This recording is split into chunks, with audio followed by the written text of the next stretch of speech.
et ils ont surgi depuis l'autre bout de la passerelle avec un seul cri d'alarme.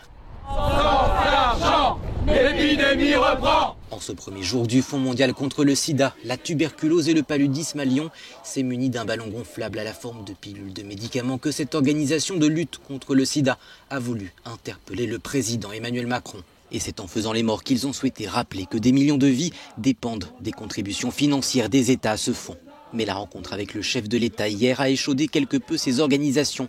L'objectif est d'atteindre 14 milliards de dollars de contributions. La crainte de ces militants que le compte n'y soit pas.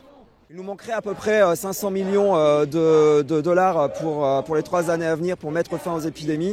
Ça représente 350 000 morts à venir et plus de 5 millions de contaminations. Donc on enjoint le président de la République de faire quelque chose. On n'est pas ici en France et accueillir la conférence pour faire de la figuration. On est là pour récupérer de l'argent et pour faire la différence. Grâce à ces fonds, depuis 2002, la mortalité liée au sida, à la tuberculose et au paludisme a baissé d'environ 50%.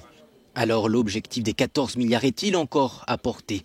Nous avons directement posé la question à la ministre de la Santé, Agnès Buzyn. Écoutez, notre objectif, c'est évidemment de reconstituer plus que la précédente conférence en 2016. Nous avions fixé un objectif ambitieux de 14 milliards de dollars.